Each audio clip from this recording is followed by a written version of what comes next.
মা দক্ষিণাকালী যে গণেশকে প্রণাম জানিয়ে শুরু করছি আজকের অনুষ্ঠান সৌভাগ্যের সন্ধানে। আমরা বারবার একটা কথা বলেছিলাম, যেখানে মানুষের স্বপ্ন পূরণ করার একটা তাগিদ, একটা ইচ্ছা, একটা লড়াই, আমরা সব সময় কিন্তু এগিয়ে যাচ্ছি। আমি প্রতিটা দিন প্রতিটা মুহূর্তে চেষ্টা করি যে মানুষ যে স্বপ্নগুলো দু চোখ ভরে দেখছে কিভাবে প্রাণপণে তাকে সফলতা করানো যায়। দেখুন, চেষ্টা তো হাজারো করছি, লড়াইও প্রচুর করছি, সাকসেসও পাচ্ছে লক্ষ লক্ষ।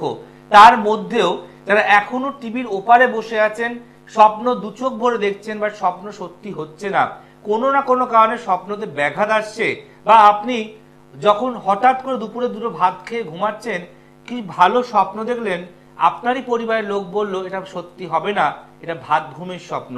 তাই দিনে দুপুরের স্বপ্ন সত্যি হয় না আমরা সকলেই জানি, ভোরের স্বপ্ন সত্যি হয় এটা আমরা জানি, কিন্তু এমন কিছু ম্যাজিক্যালি নাম্বার রয়েছে যে আপনার মুভমেন্টকে ঘোরাতে পারে। আমরা সব সময় দেখেছি যে কিছু নাম্বার, কিছু সময়, কিছু সংখ্যা মানুষের জীবনকে পরিবর্তন করতে পারে। আপনি কোনো ভেবেছেন যে আপনার জন্মটা কেন 1, 2, 3 তারিখেই হলো, 5-এ নয় কেন, 7-এ নয় কেন? আমার যেমন জন্ম তারিখ হচ্ছে 18, আমার জন্ম 18তেই কেন হলো? আমার তো 16 হতে পারতো, 17 হতে পারতো। আমরা বারবার বলি যে জন্ম মৃত্যু বিয়ে, 3 বিয়াটা নিয়ে। তাই যখন জন্মটা হচ্ছে সেই দিনটা, সেই তারিখটাও আমাদের ঈশ্বরই লিখে দিচ্ছে, সেটা হচ্ছে ক্যালকুলেশন। যেমন আপনাকে 14তে নয়, 15তে নয়, 16তে জন্মগ্রহণ করতে হবে। তো আপনার যেই জন্মালেন, আপনার কপালে স্ট্যাম্প পড়ে গেল যে আপনার জন্ম তারিখ হচ্ছে 16 তারিখ, আমার জন্ম তারিখ 18 তারিখ। এই 18টা কখনো কি 19 হতে পেরেছে? না। 20 হবে? না। তাহলে আমি জন্মকালীন সময় থেকে 18টা নিয়েই জন্মেছি। এই 18 সংখ্যা মানে ম্যাজিক্যালি সংখ্যা প্রতিটা মানুষের জীবনেই থাকে। আপনার জীবনেও আছে, আমার জীবনেও আছে। আপনার হয়তো কোনো একটা খাবার খেতে ভীষণ ভালো লাগে, আবার আমার তো ভালো লাগে না। এরকম মানুষের রুচি আলাদা আলাদা হয়, সংখ্যাও আলাদা আলাদাই হয়। বাট একটা ম্যাজিক্যাল নাম্বার আছে যেটা সবার জন্য প্রযোজ্য। কি ধনী, কি দরিদ্র, কি গরিব, কি মানুষ, প্রত্যেকটা মানুষের কিন্তু একটা পার্টিকুলার নাম্বার আছে, বলা হয় ম্যাজিক নাম্বার। এবং এই ম্যাজিক সংখ্যা বা ম্যাজিক নাম্বার মানুষের জীবনে প্রচুর পরিবর্তন করতে পারে, রাতারাতি করতে পারে, বা দিনে দুপুরে করতে পারে। আজকে সেরম টোটকা বলবো, একটা এমন ম্যাজিক নাম্বার বলবো যে নাম্বারটা আপনার স্বপ্ন দিনে দুপুরে চুটকি মেরে পরিবর্তন করে দেবে, এবং সেটা 15 দিনের মধ্যে। চ্যালেঞ্জ করে বলতে পারি, কারণ আমি রিসেন্ট একটা ম্যাজিক্যালি সংখ্যা একজন তো বলেছিলাম যে আপনার এই কাজটা আটকে আছে, কোনোভাবে উনি বাইরে যাবেন, ওনার পাসপোর্ট হচ্ছিল না, ওনার ভিসা আটকে যাচ্ছিল। একটা ম্যাজিক্যালি নাম্বার আমি কাজ করে দিলাম এবং তাকে কোনো প্রতিকার দিলাম, বললাম 10 দিন সময় দিন, দেখুন কি রেজাল্টটা পাওয়া যায় এই ম্যাজিক সংখ্যার মাধ্যমে। উনি 15 দিন পরে বলে আমার ভিসা পাসপোর্ট দুটোই হয়ে গেছে, আমি বাইরে যাচ্ছি। তো এই যে বাইরে যাবার একটা ইচ্ছা এত বছর ছিল, বাট যেতে পারছিল না, কিছু না কিছু আটকাচ্ছিল, বাট এখন তিনি বাইরে যাচ্ছেন, একদম পারফেক্ট প্ল্যানিং। এটা হচ্ছে ম্যাজিক্যাল সংখ্যা চেঞ্জিং। আমি যখন আমার ক্লায়েন্টরা আসে, প্রত্যেকের ম্যাজিক সংখ্যাগুলো আমি তাকে বলে দিই, যেটা আমার ম্যাজিক সংখ্যা। যখন আপনি শুভ কাজে যাবেন, কিছু করবেন, আপনি হাতে দিয়ে সংখ্যাটা লিখে যাবেন, এবং তা করে আজকে লক্ষ লক্ষ মানুষ উপকার পেয়েছে, তার প্রমাণ আমি আপনার সামনে রয়েছি। সোমবার থেকে রোববার টানা প্রোগ্রাম, সারাদিনে 5খানা প্রোগ্রাম শুধুমাত্র আপনার জন্য। কারণ মানুষ আমায় চাইছে, মানুষ আমায় ডাকছে, মানুষ আমায় বলছে যে আপনি আমার পাশে থাকুন। তাই পাড়ায় পাড়ায় দিচ্ছে ডাক, জয় পরাশর কাছেই থাক। অলিতে গলিতে দিচ্ছে ডাক, জয় পরাশর কাছেই থাক। দেশে বিদেশে দিচ্ছে ডাক, জয় পরাশরের কাছে থাক। আর যদি আপনি চান আপনার কাছে আমি থাকবো এবং থাকবে আপনার সঙ্গে আপনার ম্যাজিক সংখ্যা, তাহলে আপনাকে আমার চেম্বারে হলে একবার আসতেই হবে। আজকের বিষয় সবার জন্য, সর্বসাধারণের জন্য। ম্যাজিক সংখ্যা লিখলে করে স্বপ্ন সত্যি হবে দিনে দুপুরে। ম্যাজিক সংখ্যা লিখলে করে দেখাবো পরে, এখন দেখাচ্ছি না, সাসপেন্স থাকুক। এই যে আমাদের করগুলো, যে করে আমরা জব করি, প্রতিটা করে আমরা যে ঈশ্বরের জব করি, এই করে এমন কিছু ম্যাজিক্যাল জিনিস লুকিয়ে আছে, যে সংখ্যাটা আপনি আপনার করে লিখতে পারলে আপনার ম্যাজিক সংখ্যার মাধ্যমে আপনার যে দু চোখ ভরা স্বপ্ন দিনে দুপুরে স্বপ্ন সার্থক হবে। আজকের বিষয় ছিল ম্যাজিক সংখ্যা লিখলে করে স্বপ্ন সত্যি হবে দিনে দুপুরে। হ্যাঁ, 100% হবে। লিখুন না, খাতা পেন নিয়ে বসুন, কোন আঙুলে লিখবেন, কি কালিতে লিখবেন, কখন লিখবেন, সব বলবো। তার আগে দেখে নি প্রথম কলার কে আছে। নমস্কার। নমস্কার। বলুন, কে বলছেন? আমি আমি তপন রায় বলছি, আমার মেয়ের সম্বন্ধে জানি। মেয়ের নাম, ডেট অফ বার্থ? মেয়ের নাম Trisha Roy. Date of birth তৃষার? 9/2/2003। জন্ম সময় বলুন। সকাল 7:35। জন্মস্থান কোথায়? জন্মস্থান ডাব্লিউ হসপিটালে। মানে এটা কোথায়, কোন ডিস্ট্রিক্ট? এটা কল্যাণী এইমসের কাছে পড়ে। কল্যাণী। অনুষ্ঠান দেখেন আজ প্রথম দেখছেন? প্রত্যেক 9টার সময় দেখি, খুব ভালো লাগে। আপনি খুব মনের মানুষ, আপনার টেক্সট ভালো লাগে। মানে আপনি প্রতিদিন সকাল 9টার আমার দর্শক, তাই তো? হ্যাঁ। তো আপনি কি জানতেন আজকে 5:35 লাইভ আছে? না, আমি এই টিভি খুলতে দেখছি লাইভ। ওকে। এবং লাইভ দেখে আর আপনি লোভ সামলাতে পারলেন না জানার জন্য। ভালো লাগে। দেখুন, এটাই দরকার যে মানুষ যাকে ভালোবাসে, যাকে অন্তর দিয়ে যায়, তাকে রোজ দেখে, তাকে সামনাসামনি পেয়ে যায়, তাহলে না জেনে আর ছাড়া যায় না, তাই না? চলুন, মেয়ে জন্মবার রবিবার, সানডে। আচ্ছা, আমরা মেয়ের হরোস্কোপে ঢুকছি। মেয়ে জন্মচার বলছে কুম্ভ লগ্ন, মেষ রাশি, নক্ষত্র ভরণী। ঠিক আছে, প্রথম কথা বলবো, মেয়ের মাথা ঠান্ডা করতে হবে। হঠাৎ হঠাৎ রেগে যাওয়া, অল্পতেই রেগে যাওয়া, মন যখন ভালো থাকে সবাইকে সবকিছু করবে, একটু রেগে গেলে কাকে কি বলছে মুখের ওপরে ওর মাথায় কিছু থাকে না। ঠিক আছে, লগ্ন চন্দ্র দুটো ভীষণ ভালো, কিন্তু আপনার মেয়ের লগ্নের ওপর দিয়ে এখন চলছে 7.5, যার ফলে শরীরটা ভালো যাবে না। ঠান্ডা লাগার ধাত, চোখের প্রবলেম, মাথার যন্ত্রণা, মাইগ্রেন প্রবলেম, সিজন চেঞ্জ হলে, ওয়েদার চেঞ্জ হলে খারাপ শরীরটা হয়ে যাওয়া, এগুলো একটু ভুক্তভোগী হবে। জন্মচার বলছে সায়েন্স বা কমার্স নিয়ে পড়ার চার্ট। আর্টস নিয়ে পড়লেও ভালো হবে, হবে না বলছি না, কিন্তু সায়েন্স আর কমার্স ওর মেন প্রধান সাবজেক্ট হলে জীবনে প্রতিষ্ঠা খুব ভালো পাবে। কিন্তু শনি রাহু স্থাপিত করার দরুন হঠাৎ করে পড়াশোনায় বিঘ্নিত হবে, মাঝপথে বন্ধ হতে পারে, ল্যাথার্জি আসতে পারে, এবং মোবাইলের প্রতি ভালোবাসা প্রেম আরো বাড়তে পারে। ঠিক আছে, লগ্নের দ্বাদশে বুধায়িত্ব যোগ করছে। আপনার মেয়ে যথেষ্ট ট্যালেন্টেড, যথেষ্ট মেধাবী, যথেষ্ট ভালো, কিন্তু আরেকটু গাইড করার প্রয়োজন আছে। আপনার মেয়ে কিন্তু মাঙ্গলিক নয়, ওর কোনো বিবাহিত জীবনের সমস্যা নেই, কিন্তু মনে রাখবেন যেহেতু মঙ্গল আর কিন্তু ছন্নছায়া যোগ করছে এবং সেটা ওর দশম ঘরে করছে, তাই বন্ধু বান্ধব সঙ্গত কোনো একটা সম্পর্কে হঠাৎ করে ও পরবর্তী সময় হয়তো জড়িয়ে পড়তে পারে। সব কথাগুলো বুঝতে পারলেন যে এতগুলো কথা বললাম? এবারে আপনি একটু শেয়ার করুন আপনার মেয়ে কি নিয়ে পড়ছে, কি করছে, সব বলুন আমাকে। ও তো আর্টস নিয়ে পড়ছে, এবার ফাইনাল পরীক্ষা দিয়েছে। একদম। তাহলে আমি আপনাকে কি বললাম, সায়েন্স বা কমার্স নিয়ে পড়ার চার্ট। আর্টস নিয়ে পড়লে খারাপ হবে তা কিন্তু নয়, সবই কিন্তু বলেছি, কিন্তু সায়েন্স নয় কেন, কমার্স নয় কেন, আর্টস কেন? ওর কি মার্কস মানে আসেনি সায়েন্স পাওয়ার মতো বা কমার্স পাওয়ার মতো? মার্কস এসেছিল, সেই সময় আমি সায়েন্সে খরচা চালাতে পারবো না বলে আর্টসে। একদম। তাহলে আপনি ভাবুন দাদা, আমি যেটা বললাম যে সায়েন্স আর কমার্স নিলে ভাগ্যটা ভীষণ ভালো হবে, ভাগ্য কিন্তু সাথ দিয়েছিল, সায়েন্সের মার্কসও এসেছিল, কিন্তু আপনি আপনার পিছনটা একবার দেখলেন, আর্থিক প্রবলেম হবে, পড়াতে পারবো না, মাঝপথে বন্ধ হতে পারে, তাই আমি আর্টসে দিলাম, তাই তো? তাহলে আপনি ভাগ্যের অনুযায়ী চললেন না, আপনি ভাগ্যের স্রোতের বিপরীতে চললেন।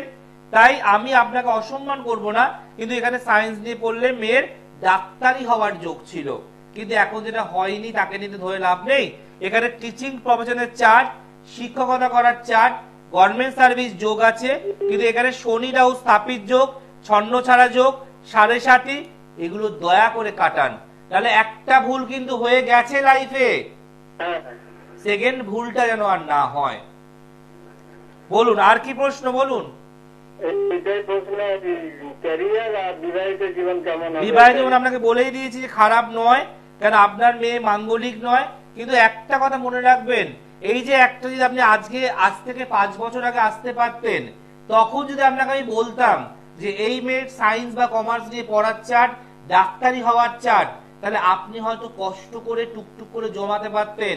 দাদা বলেছে ডাক্তারি পড়ার চার্ট, আমাকে টাকাটা জমাতে হবে ডাক্তারি পড়ানোর জন্য, হ্যাঁ কি না? কিন্তু আপনি এমন সময় সিদ্ধান্ত নিলেন যখন আপনার আর্থিক অবস্থা সত্যিই ডাউন। অতএব এই আমি তাই তো বললাম, আর্থিক অবস্থা মারাত্মক ডাউন। কিন্তু আমি একটাই কথা বলবো, এই জন্মচারটা ঠিক মতো প্রতিকার না দিলে ও কিন্তু পড়াশোনার পরে ভালো চাকরি পাবে না, ভালো ঘরে বিয়ে হবে না, এবং হঠাৎ করে যেটা বললাম বন্ধু বান্ধবের সঙ্গতে পড়ে কোনো রিলেশন বা প্রেমল সম্পর্কে জড়িয়ে পড়তে পারে। কারণ এখন আপনি ওর মা, আপনি ওর বাবা, তাই আপনাকে আরো বেশি দায়িত্ব পালন করতে হবে। সেটা শুধুমাত্র বাড়িতে বসে থাকলে হবে না। যাকে ভালো মনে হয় না তার কাছে গিয়ে একটু দেহ বন্ধনী দিন, একটু গার্ড দিন, যাতে আপনার মেয়েটি কোনো বিপথে না চলে যায়। না না, আমি আপনার কাছে সোমবার দিন ব্যারাকপুরে যাওয়ার জন্য প্ল্যান করেছি। প্ল্যান নয়, উদ্যোগ। নাম লেখান, কেন অলরেডি আমি যেটা খবর এই মুহূর্তে পেলাম, ব্যারাকপুরের সোমবার এই মুহূর্তে 18 জনের নাম অলরেডি লেখানো হয়ে গেছে। 18 জন অলরেডি লেখানো হয়ে গেছে। আর 2 জন কি 3 জন নেওয়া হবে। যদি মনে হয় শ্রাবণ মাস, ভাদ্র মাসের কাজ হবে অমাবস্যায়, তাহলে ইমিডিয়েট নামটা লিখিয়ে দিন যদি মনে হয়। ভালো থাকুন। মেয়ে খুব ভালো। যদি মা হারামে ভালো চাকরি পায়, গভর্নমেন্ট সার্ভিস, তাহলে আপনি ভাববেন আপনার জীবনটা সার্থক হয়েছে। ওকে গাইড করতে পেরেছেন, মানুষ করতে পেরেছেন, এবং আপনি ওকে সেফ সাইড করতে পারলেন। ঠিক আছে? প্রচন্ড চাপে আছি। 2020 15 জানুয়ারি 15 ডিসেম্বর আপনার দায়িত্বটা আরো বেড়ে গেল। বাবার দায়িত্ব প্লাস মায়ের দায়িত্ব। চাপে আছি। আমি যাবোই অবশ্যই। আমি পুরো 9টার সময় দেখি, আর আমার খুব ভালো লেগেছে। শুধু ভালো লাগাটা না, যেদিন আপনি কাজ পাবেন না, যেদিন আপনি দেখবেন মেয়েটা দাঁড়াচ্ছে, চাকরি পেয়েছে, প্রতিষ্ঠা পাচ্ছে, সেদিন আপনার থেকে খুশি আর পৃথিবীতে কেউ হবে না। যে পজিশনে আছে ওদেরকে না দাঁড় করালে একদম পজিশন একদম দাদা, সেটার জন্য বললাম ছুটে আসতে হবে, যে একদম যেন ভেঙে না যায়। অন্তত কিছু ভাঙার আগে তাকে দাঁড় করানো যায়, এই চেষ্টা আমাদের করতে হবে। ঠিক আছে? এখন দেখি বাকিটা কি করে ঠিক করা ভালো হবে। আমি বলছি ভালো হবে। আপনি মেলাবেন, আর অবশ্যই এখানে ফোন করে বলবেন যে আপনার কাছে ওই ভগ্ন অবস্থায় গিয়েছিলাম, আজকে আপনি আমার 2 মেয়েকেই একে একে দাঁড় করাতে পেরেছেন। ঠিক আছে? হ্যাঁ, নমস্কার। খুব ভালো থাকুন, খুব ভালো থাকুন। দেখুন, একটা বাবার দায়িত্ব, বাবার চিন্তা অনেক বেশি, কারণ তাকে বাবা এবং মা দুজনের রোলই পালন করতে হচ্ছে। তাই আপনাদের বারবার বলবো, যারা এখনো পিছিয়ে আছেন, অনুষ্ঠান দেখছেন, ভালো লাগছে, সব করছেন, আসছেন না, টাকার ভয়ে, খরচার ভয়ে, কত লাগবে ভয়ে, তাহলে জীবনে প্রতিষ্ঠাই তো পাবেন না। বাজার যাওয়ার আগে সবজির দাম কি জেনে নেওয়ার পরে বাজারে যান, না বাজারে গিয়ে ঘুরে দেখে যেটা আপনার সাধ্যের মধ্যে হয় সেটা নেওয়ার চেষ্টা করেন? এটা ভাবতে হবে। তাই আমার কাছে প্রতিকার পাবেন আপনি আপনার সাধ্যের মধ্যে। বাট আপনি যদি মনে হয় আপনার সাধ্য 2 টাকা ভেবে থাকেন, তাহলে আমার কিছু করার নেই। কারণ আপনাকে মনে রাখতে হবে যে আমি দেখার পর, অঙ্ক কষার পর, সিদ্ধান্তে আসার পর তবেই প্রতিকার দেব। যে আলোচনা ছিলাম যে ম্যাজিক সংখ্যা, এই ম্যাজিক সংখ্যা কথাটি কিভাবে এলো। জন্মচার্ট বলছে যে এই পৃথিবীতে, বিশ্ব ব্রহ্মাণ্ডে প্রতিটি বস্তুর একটা কালার হয়। ধরুন সবুজ কালার, নীল কালার, লাল কালার, এই কালার গুলোর ভাইব্রেশন আছে, এবং কালারের সঙ্গে সঙ্গে সংখ্যা। এবং সংখ্যা কোথায় নেই? গাড়িতে সংখ্যা দিতে হয়, নাম্বার প্লেট। ট্রেনে সংখ্যা দিতে হয়, আপনার ফোনেতে ওটিপি আসে সংখ্যা, আপনি মোবাইলে নিচ্ছেন সংখ্যা, আপনি বিল করছেন বিলিং সংখ্যা, আপনি অ্যাডমিশন নিচ্ছেন অ্যাডমিশন নাম্বার। প্রত্যেকটার সঙ্গে সংখ্যা কিন্তু জড়িত আছে। এই সংখ্যা প্রতিটি মানুষের জীবনে আলোড়ন ফেলে। ইভেন মানুষ যখন মরে যায় তখনও সংখ্যা আসে। তার যখন ডেথ সার্টিফিকেট হয় তাতেও সংখ্যা দেয়া থাকে। তো সংখ্যা আমার জীবনের জন্ম থেকে মৃত্যু অবধি লেগেই রয়েছে। জন্মালে একটা বার্থ সার্টিফিকেটে থাকে সংখ্যা, মানে আপনার অ্যাডমিশন নাম্বার, ডিসচার্জ নাম্বার, আর মৃত্যুর সময় তো লাগেই। তাই আমাদের যে ম্যাজিক সংখ্যা থাকা যায়, যে ম্যাজিক সংখ্যা রেগুলার করা যায়, তাহলে এই ম্যাজিক সংখ্যায় আমাদের জীবনকে ম্যাজিক্যালি পরিবর্তন করতে পারবে। শুধু তাই নয়, দিন দুপুরে ভাত ঘুম দেওয়ার সময় স্বপ্নটাও সত্যি হবে। আসবো এরকম অনেক অনেক আশ্চর্য এবং লজিক্যাল টোটকা নিয়ে। তার আগে দেখতে হবে সৌভাগ্যের সন্ধান। মনে রাখবেন, ইউটিউবে যাবেন, গিয়ে লিখবেন জয় পরাশর। সমস্ত প্রোগ্রাম দেখলে হবে না, প্রত্যেককে শেয়ার করতে হবে আর লাইক করতে হবে। এটা ভুলবেন একদমই নয়। দেখে নিন। নমস্কার। হ্যাঁ, আবার কি? হ্যাঁ মানে কি? জানবেন কার সম্বন্ধে? আবার হলে হ্যাঁ, কার সম্বন্ধে জানবেন? ছেলের নাম?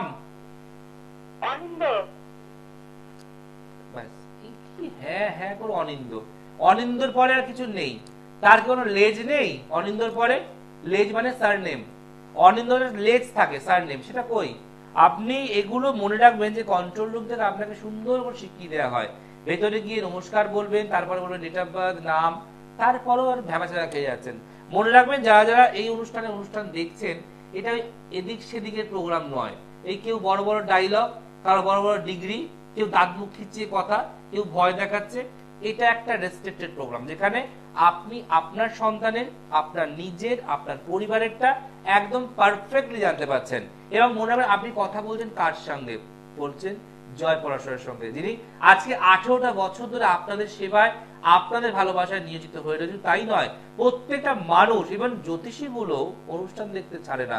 আমি যখন বুঝতে পারি যে অনেক জ্যোতিষীগুলো এদিকে টিভিতে বড় বড় ডায়লগ দিচ্ছে, আবার ইউটিউবে আমার প্রোগ্রামগুলো দেখে, কি বলেছি, কি কথা বলেছি, কি হাত গুটিয়েছি, কি ঠাকুর বলেছি, সব দেখে, আবার কপি করারও চেষ্টা করে। তো আমি বলি জীবনে কপি করে কিচ্ছু হয় না। আপনাকে আপনার স্টাইলে আপনার মতো চলতে হবে। আমার ঠাকুরের নাম বললাম মানে আমার ঠাকুর কপি করা, মানে আমার ঠাকুর না, সবার ঠাকুর, বাট কপি করা। আমি ছন্দ দিয়ে টোটকা দিচ্ছি, এটা আমার ক্ষমতা আছে, দিচ্ছি। আপনার ক্ষমতা নেই, বাট আপনাকে তো আমার সঙ্গে পায়ে পা দিয়ে চলতে হবে মনে করেন, তাই দিচ্ছেন, তাতে কিছু এসে যায় না। কিন্তু মনে রাখতে হবে, মানুষ কাজ চায়, মানুষ ভালোবাসা চায়, মানুষ ভালো ব্যবহার চায়, মানুষ চায় দীর্ঘ বছরের সম্পর্ক। তাই আজকে জয় পরাশর 18 বছর ধরে আপনাদের পাশে, আপনার সাথে আছে এই অনুষ্ঠানকে সঙ্গে নিয়ে। আর অসংখ্য ধন্যবাদ জানাই সৃষ্টি টেলিভিশনকে, যিনি না থাকলে হয়তো আপনাদের ঘরে ঘরে আমি পৌঁছাতে কোনোদিন পারতাম না। এই সৃষ্টি টেলিভিশন সঙ্গে যেন পথ চলতে পারি এবং অবশ্যই আপনাদের নিয়ে আসতে পারি প্রত্যেকটা চেম্বারে ভালো সুখবর আপনারা দিতে পারেন। নমস্কার। হ্যাঁ নমস্কার স্যার। বলুন কে বলছেন আর কোন জায়গা থেকে ফোন করছেন? মেদিনীপুর থেকে বলছি, সত্যি বন্যা। মেদিনীপুর? হ্যাঁ। বাহ, জানবে কার সম্বন্ধে? আমার মাসির সম্পর্কে। মাসির নাম? Madhumita Jana. Date of birth? 18/12/1981। বাহ, ভেরি গুড, সুন্দর বলছো। সময় বলো। রাত্রি 9:10। বাহ। জন্মস্থান কোথায় বোন? জন্মস্থান কোথায়? কাকির পূর্ব মেদিনীপুর। আচ্ছা, কাথির পূর্ব মেদিনীপুর। খুব সুন্দর গুছিয়ে বললে, অসংখ্য ধন্যবাদ। অনুষ্ঠান কি দেখা হয় না প্রথম দেখছো? না না, অনেকদিন থেকে দেখা হয়, আজ থেকে 3-4 মাস আগে থেকে দেখা হয়। বাহ, তো 3-4 মাস অনুষ্ঠান দেখে ভালো লেগে গেল? খুব আচ্ছা, আপনার কাছে আমার মাও গেছে। আচ্ছা, মা কার জন্য এসেছিল? আমার জন্য আর আমার দিদির জন্য গিয়েছিল। আচ্ছা, এই যে মা টিভি প্রোগ্রাম দেখে আমার কাছে এলো, মা কি দেখলো? জয়দা কি টিভিতে একরকম আর চেম্বারে একরকম, না দুটোই সমান মানুষ? একদমই সমান। আমি খুবই হাসি খুশি। আর এই যে তোমরা চেম্বারে এলে, কেমন ভিড় দেখলে চেম্বারে? হ্যাঁ, ভালো ভিড়। আচ্ছা, এই যে তোমরা দূর থেকে এত ভরসা করে এলে শুধুমাত্র টিভির প্রোগ্রাম দেখে, তো এসে মা কি বললো? জয়দাতে প্রতিকার করে ভালো রেজাল্ট পেয়েছি না পাইনি? অনেক ভালো রেজাল্ট পেয়েছি। পড়াশোনাটা অনেকটাই মানে মন বসেছে, আগে করতেই না বলতে গেলে। একদম। এবং এর জন্য বোন শুধু আমি যে একমাত্র দায়ী বা তা নয়, আমার সঙ্গে তোমরাও সমান দায়ী। আমি যেগুলো দিয়েছি, নিয়ম বলো, জব বলো, তুমি সেগুলো নিষ্ঠা করে পালন করছো বা চলছো মেনে, তাই তুমিও রেজাল্ট পাচ্ছ, তাই না? চলো, তোমার মাসির জন্মবার শুক্রবার, ফ্রাইডে, হ্যাঁ। কর্কট লগ্ন, কন্যা রাশি, নক্ষত্র উত্তর ফাল্গুনী, ঠিক আছে? মাসির দুটো প্রবলেম, এক হচ্ছে শরীর নিয়ে মারাত্মক সমস্যা হবে, হেলথ, আর দ্বিতীয়ত হচ্ছে মাসির বিবাহিত জীবন নিয়ে কিন্তু প্রশ্ন চিহ্ন রয়েছে এই বয়সেও। বলছে এখানে মাসির প্রচুর শত্রু এবং মাসিকে অনেকে হিংসা করে, জেলাসি করে, প্রাপ্তি যোগ থেকে বঞ্চিত করবে এবং মাসির পূর্ণ কালসর্প দোষ। এই কালসর্প দোষ থাকলে মাসি মানসিক দিক দিয়ে, বৈবাহিক দিক দিয়ে, শারীরিক দিক দিয়ে কোনোদিন শান্তি পাবে না। এবং মাসির যেহেতু লগ্নে রাহু বসে আছে এবং সপ্তম ঘরে শুক্র কেতু বসে আছে, মাসির কিন্তু 2024 সালের আগস্ট মাসে, মানে এই মাসের পর থেকে, 2024-এর আগস্ট মাসের পর থেকে শরীর বিশাল খারাপ হতে পারে এবং সব কাজে বাধা এবং বিবাহিত জায়গা কিন্তু সমস্যা তৈরি মারাত্মক হতে পারে। মাসির বিয়ে হয়েছে? হ্যাঁ, মাসির তো শরীর এখন প্রচুরই খারাপ হয়ে গেছে। এবং শরীরের জন্য বলছে এনার শরীরে কিছু ব্ল্যাক ম্যাজিক করা আছে টুকটাক, যার ফলে ডাক্তার প্রচুর দেখাবে, ডাক্তার টেস্ট করাবে, রিপোর্টে কিছু ধরা পড়বে না, ডাক্তার নিজেও কনফিউজড। হ্যাঁ, এখানে অনেক ডাক্তারও দেখিয়েছি, কোনো কাজ হচ্ছে না। আমি তো তোমার সেটাই বললাম, ডাক্তার নিজেও হতবাক হয়ে যাবে, ডাক্তার নিজেও হতবাক হয়ে যাবে। কিন্তু মনে রাখবে মাসির এই জন্মচার ব্ল্যাক ম্যাজিক করা আছে, টুকটাক করা আছে, যাতে মাসি মানসিক দিক দিয়ে, শারীরিক দিক দিয়ে, বৈবাহিক দিক দিয়ে সুখী থাকতে না পারে। মাসিকে বলবে প্রত্যেক শনিবার আর প্রত্যেক মঙ্গলবার 3টে তেজপাতা, 3টে বোটাযুক্ত শুকনো লঙ্কা, এই দুটোকে নিয়ে মাথা থেকে পা পর্যন্ত 8 বার ঘুরিয়ে ধুনোচিতে জ্বালাতে। আচ্ছা 3টে তেজপাতা আর 3টে বোটাযুক্ত শুকনো লঙ্কা, এই দুটো জ্বালাতে বলবে। আর তারপর যদি মনে হয় একবার আমার সঙ্গে যোগাযোগ করতে বলবে। আচ্ছা স্যার, আমার মাসির চাকরি কি ব্যাপারটা আছে? যথেষ্ট বললাম তো, ভালো, কিন্তু সব তো পিছিয়ে যাচ্ছে, দেরি হয়ে যাচ্ছে। এখানে বলছে মাসির গভর্নমেন্ট সার্ভিস চাকরি প্রাপ্তির যোগ ছিল, mid day meal, anganwadi, health worker, ASHA কর্মী, এটা ভালো যোগ ছিল। স্যার যোগটা একটু ছিল, কিন্তু মাসি মানে ধরতেই পারেনি। কি করে পারবে? মাসির তো 2017 সাল থেকে বৃহস্পতি দশা শুরু হয়েছে, আর 2033 সাল অব্দি থাকবে, কিন্তু বুধ তো 2024-এর 11 থেকে শেষ হয়ে যাচ্ছে অন্তর্দশায়, মানে নভেম্বর মাসে 24-এ, সময় বিশাল কম। এই বুধটা বেরিয়ে গেলে তারপর ঢুকবে কেতু, তখন আর কিচ্ছু করা যাবে না, কিচ্ছু না। তাই পারলে একটু কারোর সঙ্গে ইমিডিয়েট যোগাযোগ করতে মাসিকে বলো, ঠিক আছে? আর তোমরা প্রতিকার পরে কি রেজাল্ট পেয়েছো না পাওনি? এবার আর একটা কথা বলো যাওয়ার আগে, তুমি তো খুব ছোট্ট বোনের মতো, তোমার কাছে এক নতুন স্বপ্ন, যে আগে পড়াশোনা করতে ইচ্ছা করতো না, পড়তে না, এখন পড়তে পারছো। আজকে তুমি তোমার কবচ পাথর পরে রেজাল্ট পাওয়ার পর আজকে এই 5 লাখ 10 লাখ সৃষ্টি যা দর্শক যা দেখছে, তাই তুমি কি বলতে চাইবে আমার সম্বন্ধে, কি মেসেজ দেবে? বলবো যে আপনার কাছে গিয়েই প্রতিকারটা করাতে অনেক জীবনে অনেক সমস্যার সমাধান হবে। ধন্যবাদ, অনেক অনেক ভালো থেকো। তোমার ছোট্ট মুখে এত বড় কথা, তাই যেন মানুষের জীবনে ফলে যায়। খুব ভালো থেকো বোন। এবার এই বোনটির কথা শুনতেই পেলেন যে বললো যে মাসির জন্য কথা জানবো, তারপরে বললো আমরা মা গেছিল আমার জন্য, বোনের জন্য দেখিয়েছে, প্রতিকার করেছে, আজকে তার রেজাল্টটাও কিন্তু শেয়ার করলো। এবং মনে রাখবেন, মানুষ তখনই আনন্দের সঙ্গে শেয়ার করে যখন তার রেজাল্ট পায়। শুধু বড় বড় কথা বললে হবে না, আমার পরিচয় আমার কাছে না আসলে আপনি কোনো দিন পাবেন না। আমি অনেক ক্ষেত্রে দেখি, কেন যে কথাটি বললাম, যে আমি অনেক ক্ষেত্রে দেখেছি যে অনেক মানুষ আমাকে বলে গেছিলাম অমুক জায়গায়, গেছিলাম ওখানে, কোনো রেজাল্ট পাইনি। তো আমি তাদের দোষ দেবো না, আমি দোষ দেবো আপনাকে, যে আপনি সঠিক নির্বাচন করতে পারেননি, আপনি সিলেকশন করতে পারেননি। যে আলোচনা ছিলাম যে ম্যাজিক সংখ্যা লিখলে করে স্বপ্ন সত্যি হবে দিন দুপুরে। আপনাকে যে কোনো ব্লু রঙের বা রেড কালার পেন দিয়ে এই ম্যাজিক সংখ্যা আপনার হাতের, অর্থাৎ এই বাঁ হাতের এই মধ্যম আঙুল লিখতে হবে। দেখুন দেখানো হচ্ছে, আমি লিখেছি, আমার এটা আমারই হাত, দেখতে পাচ্ছেন। আমি এটা রেগুলারই করি, যখন সময় পাই তখন করি, পাই, অনেক কিছু জীবনে পেয়েছি। আপনাদের ভালোবাসা, আপনাদের আশীর্বাদ, ঈশ্বরের দোয়া সবটাই পেয়েছি। এই ম্যাজিক সংখ্যা আপনাকে লিখতে হবে আপনার নিজের বাঁ হাতে, ছেলে বা মেয়ে যেই হোক না কেন, তার বাঁ হাতে লাল বা ব্লু রঙের জেল পেন দিয়ে এই ম্যাজিক সংখ্যা লিখবেন 842। এই 3টে করে আপনাকে লিখতে হবে। এটা আপনি লিখবেন মধ্যমা আঙুলে। এই মধ্যমা আঙুলে এভরিডে যেটা করতে হবে, শুরুটা করবেন স্টার্টিং যে কোনো শুক্রবার, এই লেখাটা প্রথম স্টার্টিং করবেন যে কোনো শুক্রবার 7টার সময়, নয় সকাল 7টা, নয় সন্ধ্যে 7টা। ভালো করে মনে করতে শুনুন, এই স্টার্টিংটা করবেন ফার্স্ট ডে ফ্রাইডে, শুক্রবার শুরু করবেন 7টায়, সকাল 7টায় বা সন্ধ্যে 7টায়। তারপর থেকে রেগুলার করবেন সকাল 7টায় বা সন্ধ্যে 7টায়। আপনি মাইন্ড সেট করুন যে আপনার কোনটা সুবিধা, সকাল না সন্ধ্যে। সেইভাবে টানা 51 দিন করুন, আর তারপর রেজাল্ট দেখুন। তাই বললাম ম্যাজিক সংখ্যা লিখলে করে স্বপ্ন সত্যি হবে দিন দুপুরে। মিস করলে ইউটিউব আছে, ইউটিউবে যান, গিয়ে লিখুন আজকে ডেট এবং জয়প্রকাশ, আর অনুষ্ঠানটি দেখুন, ভালো করে দেখুন, করুন, আর প্রচুর প্রচুর শেয়ার করুন। আজ এখানে আসবো, দেখা হবে পরবর্তী সোমবারে। দেখতে ভুলবেন না সৌভাগ্যের সন্ধানে। ভালো থাকুন, ভালো রাখুন। আজ আসি, নমস্কার।